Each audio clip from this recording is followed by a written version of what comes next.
How can you cure a disease by treating it as if it were something it's not?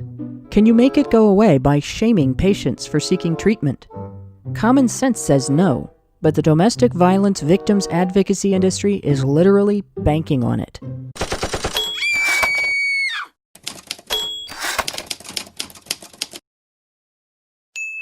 HBR Talk with Hannah Wallen. How many patients do you think would die if the medical profession did things the way the domestic violence victims advocacy profession does? Imagine going to the doctor as an adult with a clear-cut case of tonsillitis, only to be prescribed treatment for being a hypochondriac. Would your tonsils get better if your doctor told you tonsillitis is a childhood ailment and you're too old to have it? Would you want a second opinion?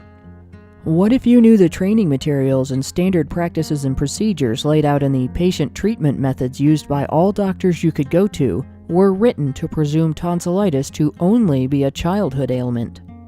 What if all doctors everywhere were advised to view and treat all complaints indicating tonsillitis in anyone over the age of 18 as symptoms of being a hypochondriac? Would you bother going to the doctor? Would you go to the emergency room if your symptoms worsened? What if developing tonsillitis as an adult carried a stigma of weakness or being defective in your culture because adults were supposed to be immune? Would you want friends and family to know you had it? Would you be worried about your employer's reaction if your condition necessitated some time off? How would you feel telling your employer you needed time off for hypochondria therapy if that was how the medical system responded to your symptoms? If it came with the aforementioned stigma, even if your condition was actually recognized, would you want to admit you needed time off for tonsillectomy despite being an adult? Would your boss penalize you or become biased against you for admitting to an abnormal defect or weakness? How much worse would all of this be if seeking treatment for tonsillitis during adulthood was seen as taking advantage of resources meant for children? Would you try to just endure the pain and sickness and hope you could survive it? Would you feel guilty seeking treatment? Would you be embarrassed if people knew you had? How angry would you be if, after going through all of that, you learned there were actually many people who developed tonsillitis as adults and everyone in the medical industry knew it, but was afraid to question the dominant narrative about it? What if the only reason you had such a hard time getting treatment and faced such a stigma over it was that people who specialized in children's medicine perpetuated the myth that people like you were abnormal and weak, so they wouldn't have to share funding for treatment with people who specialize in treating adults? It sounds ridiculous, doesn't it? Apparently not to some people.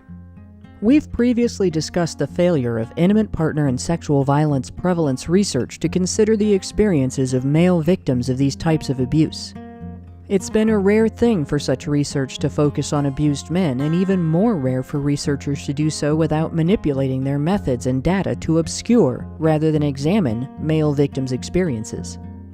One of those rare researchers who seeks information without bias, Deborah Powney, has been conducting a survey on male experiences of coercive control, a pattern of behaviors in which the abuser uses various methods of intimidation, threats, and punishment to dominate and manipulate the victim. This is a continuation of her previous research on the experiences of male victims of abuse.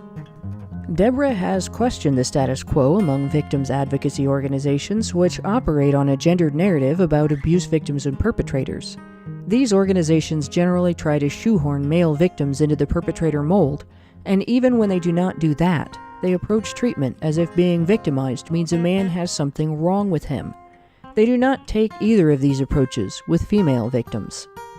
As a result of such questioning, Deborah has faced some opposition from feminist academics and people who work within these organizations, but this has not prevented her from working toward the goal of obtaining more information about male victims. By the December 20th closing date of her survey, she had received responses from 2,050 participants with representation from all over the world. This has provided her with quite a bit of information to analyze and share. It will provide a great tool for advocates for male victims because it creates a body of information we can use to demonstrate the importance of services that actually focus on their needs instead of treating them as outliers to a preconceived norm among victims and perpetrators.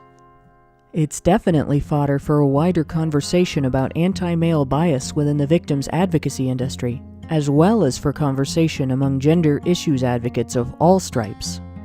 This week, HBR Talk will feature Deborah Powney discussing her recent survey on male victims of coercive control. The discussion streams on multiple platforms. You can tune in Thursday at 7:30 p.m. Eastern or find other viewing and listening options on HoneyBadgerRadio.com.